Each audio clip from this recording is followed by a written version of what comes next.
ബംഗ്ലാദേശിൽ ഹിന്ദു സമൂഹത്തിന്റെ സുരക്ഷ ഉറപ്പാക്കണമെന്ന് ഭാരതം. ധാക്കയിൽ ആചാര്യൻ ചിന്മയ കൃഷ്ണദാസിന്റെ അറസ്റ്റിൽ വിദേശകാര്യ മന്ത്രാലയം ആശങ്ക അറിയിച്ചു.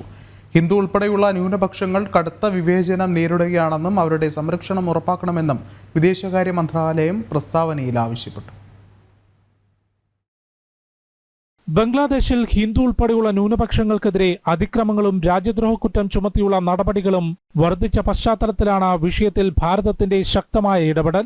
അവകാശ സംരക്ഷണത്തിനായി സംസാരിച്ച ബംഗ്ലാദേശ് സമ്മിലിത് സനാതൻ ജാഗരൺ ജോട്ടയുടെ വക്താവ് ആചാര്യൻ ചിന്മയ് കൃഷ്ണദാസിന്റെ അറസ്റ്റും ജാമ്യം നിഷേധിച്ച നടപടിയും ന്യൂനപക്ഷങ്ങളെ ഭയപ്പെടുത്തുകയാണെന്ന് വിദേശകാര്യ മന്ത്രാലയം വ്യക്തമാക്കി. ന്യൂനപക്ഷങ്ങൾക്കും അവരുടെ ആരാധനാലയങ്ങൾക്കും നേരെ തുടർച്ചയായി അതിക്രമങ്ങൾ നടക്കുകയാണ്.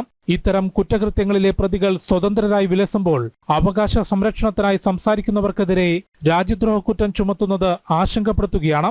ഹിന്ദു ഉൾപ്പെടെയുള്ള ന്യൂനപക്ഷങ്ങളുടെ സുരക്ഷ ഉറപ്പാക്കണമെന്നും വിദേശകാര്യ മന്ത്രാലയം പ്രസ്താവനയിൽ ആവശ്യപ്പെട്ടു. ന്യൂനപക്ഷങ്ങളുടെ സംരക്ഷണം ഉറപ്പാക്കണമെന്നാവശ്യപ്പെട്ട് നേരത്തെ തലസ്ഥാന നഗരമായ ധാക്ക ഉൾപ്പെടെ വിവിധ സ്ഥലങ്ങളിൽ ഹിന്ദു സമൂഹം പ്രതിഷേധിച്ചിരുന്നു. ഇത്തരം സമ്മേളനങ്ങൾക്ക് നേതൃത്വം നൽകിയവർക്കെതിരെയാണ് ബംഗ്ലാദേശ് സർക്കാർ രാജ്യദ്രോഹ കുറ്റം ചുമത്തി നടപടി സ്വീകരിക്കുന്നത്. ഓഗസ്റ്റിൽ ഷെയ്ഖ് ഹസീന സർക്കാരിനെതിരെയുള്ള കലാപത്തിന്റെ മറവിലും ഹിന്ദു ഉൾപ്പെടെയുള്ള ന്യൂനപക്ഷങ്ങൾക്കെതിരെ വ്യാപകാക്രമം അഴിച്ചുവിട്ടിരുന്നു. നിരവധി ക്ഷേത്രങ്ങൾ തകർത്തു. തൊഴിൽ സംവരണത്തിനെതിരെ വിദ്യാർത്ഥികൾ ആരംഭിച്ച പ്രതിഷേധമായിരുന്നു പിന്നീട് ജമാഅത്തെ ഇസ്ലാമിയും അതിന്റെ വിദ്യാർത്ഥി സംഘടനയായ ഇസ്ലാമി ഛാത്ര ശിബിറും ഏറ്റെടുത്ത് നൂറുകണക്കിന് ആളുകളെ കൊലപ്പെടുത്തിയ കലാപമായി മാറിയത്. നിലവിൽ ഇടക്കാല സർക്കാർ അധികാരത്തിൽ വന്നിട്ടും ന്യൂനപക്ഷങ്ങൾ കടുത്ത വിവേചനം നേരിടുകയാണ്. ജനം, ഡൽഹി.